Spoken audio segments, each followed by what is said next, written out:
Hello, welcome to Scrap Time. My name is Christine, and in this video I'm going to show you how to use the Prima Loom Kit. In this video I am showing you the Prima Fiber Arts Loom Kit. I have the Desert Sunset kit. There's a few different kits, but I think the main difference is the colors of yarn and maybe some of the little add-ons. So I'll open the box and show you what you get.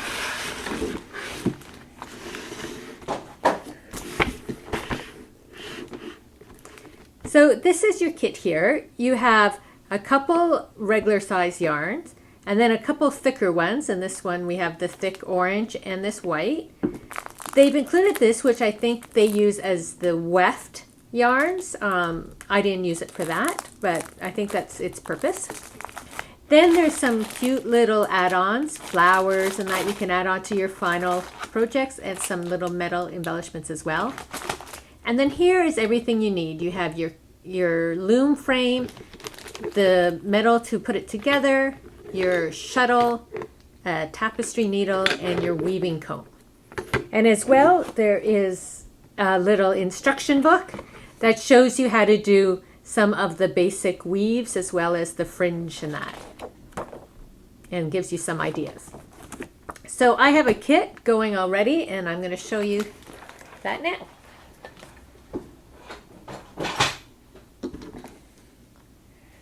So first off, we have the loom. You need to put it together, but it's very simple. It's just the 4 pieces. You want to put it so these little arrows here are facing in, and that's because you'll see on the outside we have these grooves, and that is what your weft yarns will connect into. On the back here you can see that it's simply just a screw with this little thing you twist on. Very easy to put together. The other thing too, it's adjustable, so up the sides here we have different sizes if you wanted it shorter. I like to work with the full length though, even if I'm not necessarily going to weave the full length. It gives you more opportunities. Next thing we need to know too is we have the shuttle, and this is what we're going to put our yarn on. So let's start with the setting up our loom, and then we'll do the shuttle. Now I like to roll my yarn in a ball because I find personally I get very tangled when it's the way it comes in the kit. Though it looks really pretty in the kit, I then take it and I roll it in a ball to work. I'm only going to do a few rows here. So what you want to do is you wrap it around, or you can even wrap it this way. Wrap it around and tie a knot.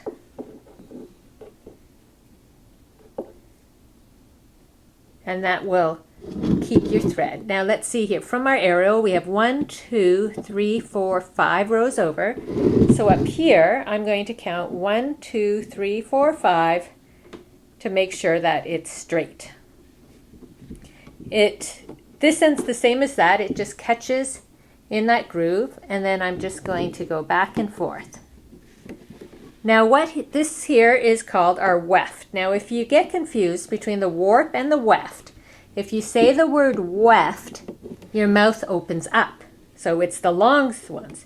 If you say the word warp, your mouth opens sideways. So that's the threads that go across. That's one way you can remember this. Now earlier on I said that the kit came with that thread that I think they used for the weft. Here we are finished. I'm only going to do this many. You can use that, but I have done previous fiber arts projects, and I was taught that you want to use a decorative thread, like something you're going to see, because depending on the type of weave you're doing, this thread may be seen in your project, especially if you're going to skip over a few. So I always do my weft in a regular yarn. I don't do it in the thin yarn, but that's a personal preference. You can do the thinner yarn if you want. So just like that, we have our weft here is good to go. So set that aside for a moment and move to our shuttle. Now I have this piece of washi tape here just to hold my yarn in place. So what we want to do is wrap it around like this along the sides. And I'll do a couple there and then I turn it. Because you don't want it to be very bulky here across it, because it's going to get caught on your threads when you're weaving. So this is the way you want to just wrap your shuttle. I'll do a few more. I'm not going to be doing a lot of weaving today, so I don't need it really done up. So that'll be fine for what we're going to do.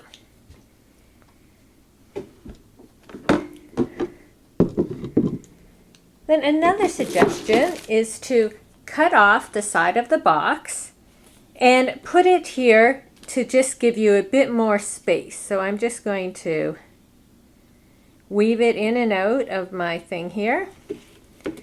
And then I'll just be starting here. So when you're finishing off, it just gives you a bit more yarn to work with. The next thing we want to do is take our shed. This also came in the package. I didn't show it because it was underneath the first time. And again, we're going to weave this through like that. And I'll be showing you in 1 minute what that is good for. Our other tool we're using is our weaving comb, and we're going to want to bring our threads, comb them each time. So let's get started. So you can see how simple that was to set up. That's all you're going to do. You might want to do more rows though for your thing. So the shed, what it does is you put it up and you see it separates our yarn. So we just put it through like that, put it down, and then we take our comb and just comb it over. Now going back though, you have to actually go up and down the opposite threads that you just did. Now you don't want to pull it too much here because we don't want that threads to get pulled. We want our weft to try and stay fairly straight. So that will take a bit of practice, is knowing how much pressure to pull on that thread. So going the other way, we lift up our shed and you can see how easy it is to bring our thread back. And again, I don't want to pull too much because I want my sides to be good. So then I'm going to weave it back over. And so you see here, this is why we don't want too much buildup here, is because then it's harder for you to weave back through there. So I'm going to pull it like that. Going the other way is always so easy when you have that shed. It just falls right underneath in place.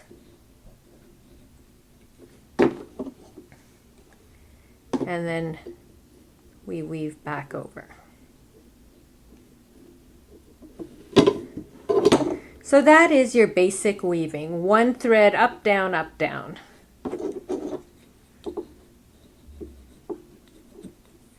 I'm going to go back one more time just to give us a bit extra.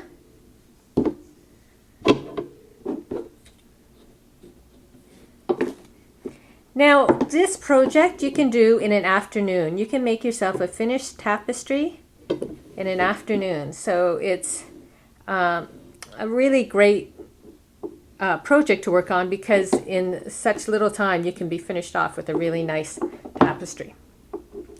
Okay, so I'm going to just cut that for now. I'm going to cut off, leave myself a bit of a tail. Next thing I want to show you is that there is the thicker yarns. And this adds a really nice texture. So I have this little piece here. I'll just use that. Now I could put it on my tapestry needle, but because it's small and it's not very big, I'm just going to do it by hand. So again, you lift your shed, you pull it through, and then I'm just going under and over.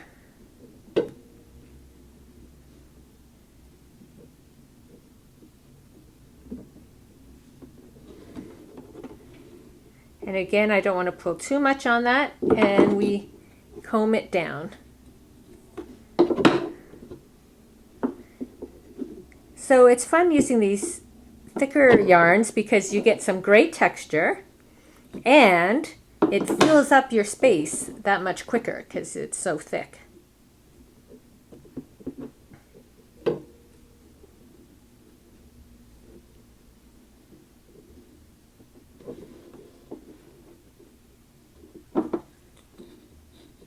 And I think I can put one more.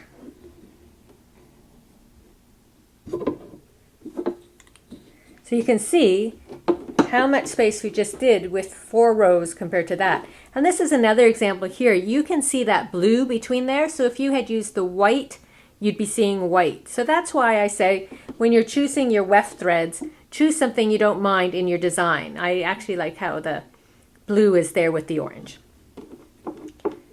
So next, I'm going to show you how to do a fringe. So what I've done is I took some of my blue thread and I wrapped it around a box because this is the length of fringe I want. So now what I can do even is just cut it off. I can take it off or I can cut it off.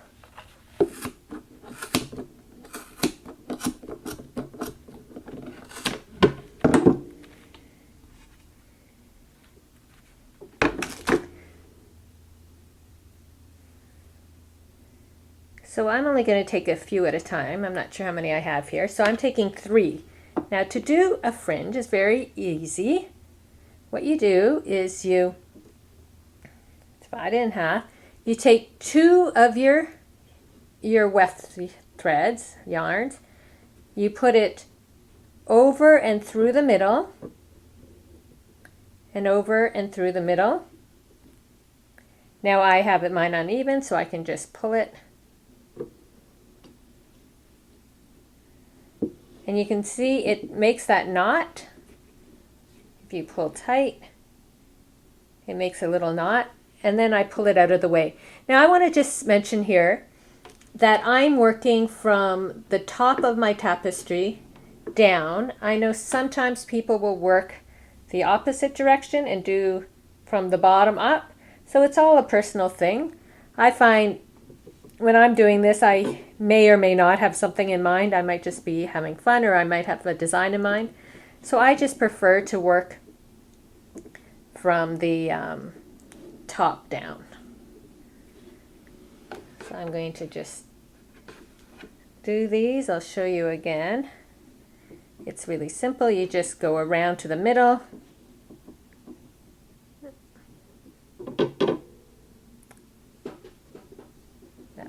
There, and then the other side I go over and into the middle to make the knot.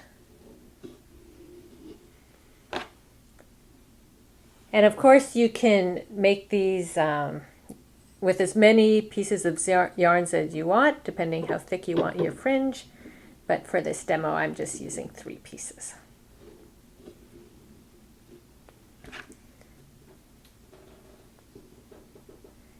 And I'll do this last one here.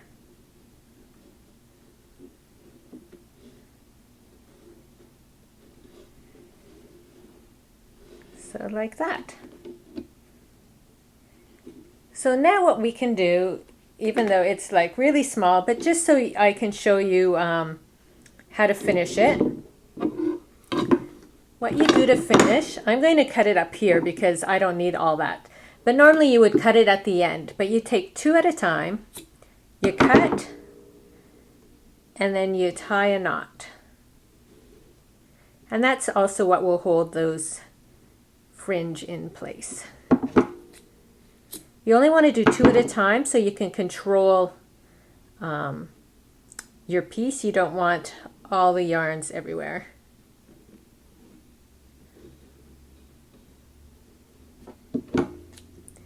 And typically you would have woven all the way down, so you'd be cutting it right at the end there.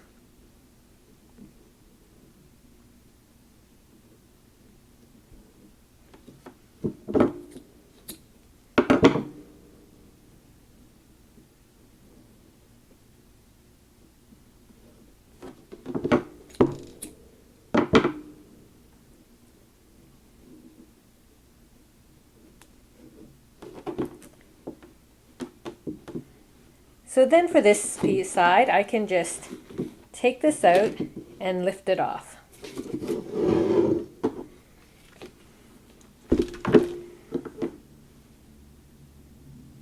Now for our ends, I could have done this when it was actually still on,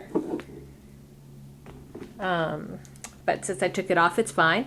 What I like to do is use a crochet hook, and I'll just go under something and just try, and these big ones are a little harder to get under, but just sort of pull it through.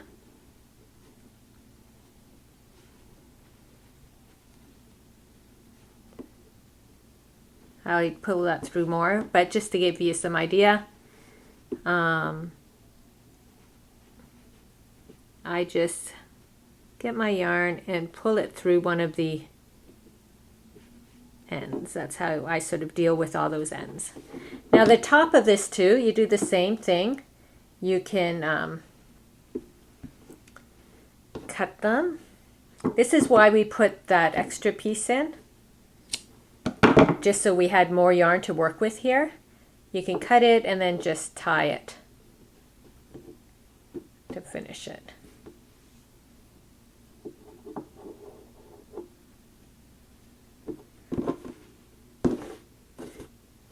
So you can see, and then you can just cut your ends. So you can see there how pretty that is. Now, of course, I have some already completed. I'm going to show you. First off, I have this. This was just my sample. I was testing around with the different yarns. Here, it's designed to do sort of a braided design with it. That's sort of cool. And the instructions for this is in that little booklet. Here I was just playing by making like designs like that where you don't weave all the way through. So I was just experimenting with that one.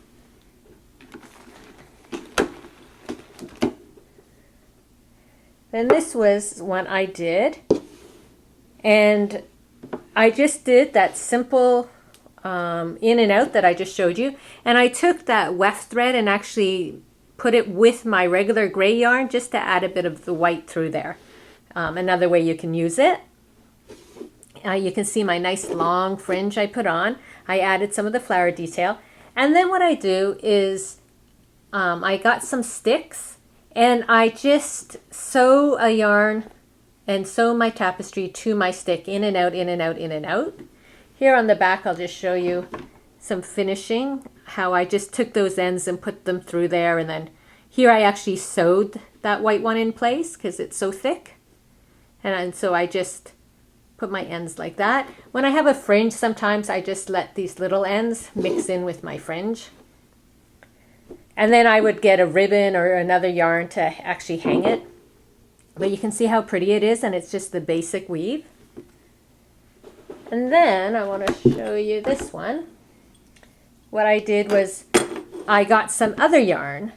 So once you're using up your yarn that comes with it, you can use any yarn you have with these kits. So I had this yarn, and then I bought this nice solid green. And here I added my fringe up into my tapestry. It doesn't have to be at the end. Again, I just sewed it onto a stick and then added this little metal embellishments that came with the kit on the bottom of my tapestry. So once you start doing it, there's so many things you can do. And again, this was just the basic in and out weave, but there's so many different designs you can do. So hopefully that gives you some ideas on how to use the Prima Loom kits, and check it out, and I'd love to see what you design. Thanks for watching. Be sure to give our video a thumbs up and subscribe to Scrap Time videos on YouTube. In the meantime, here are a few other videos you might be interested in watching. See you next time. Bye bye.